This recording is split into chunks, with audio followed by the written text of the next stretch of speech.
Adam and Nick were both in the kitchen when I circled back for the rest of my coffee. Adam was plowing through the plastic serving bowl that he used for his customary cereal. Judging by his diet alone, one would think he was some kind of sumo wrestler with a raging sugar addiction. Instead, by some marvel of paranormal genetic mutation, he remained trim and in shape despite his high-calorie garbage diet. Nick stood near the sink, his strangely shaped legs stuffed into a pair of Adam's flannel pajama pants. His paws were bare, and my heart clenched all over again at the sight of them. Chief Lincoln would have definitely needed a mind wipe spell if he'd have seen them. I sagged against the opposite counter. "Nick, you practically gave me a heart attack. Where did you go?" He looked up from his cup of coffee, his lip curled into a slight sneer. "The bathroom?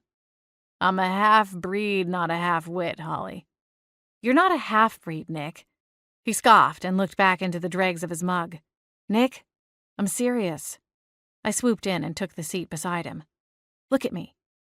He lifted his eyes, but not his chin. "We're going to figure this out, okay? You're not going to be like this forever."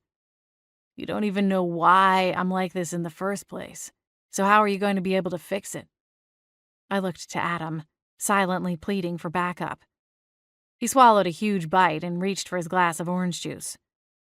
"We know people who can help." I raised my eyebrows, nostrils flaring.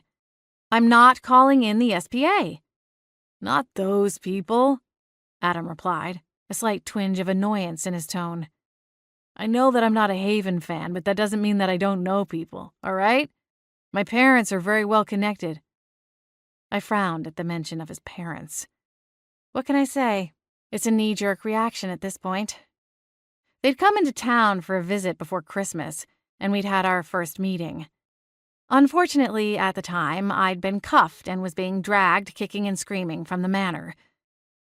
They say you can't make a second impression, which was a real problem when it came to Mr. and Mrs. St. James.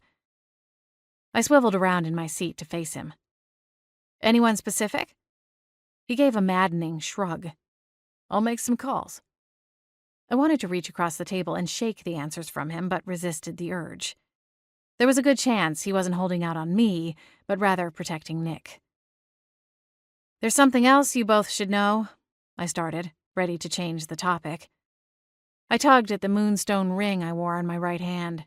It was a gift from Cassie on my last birthday, and I wore it most every day. Chief Lincoln wasn't just dropping by for a cup of coffee and a quick chat. "More questions about the shooting last night?" Nick asked.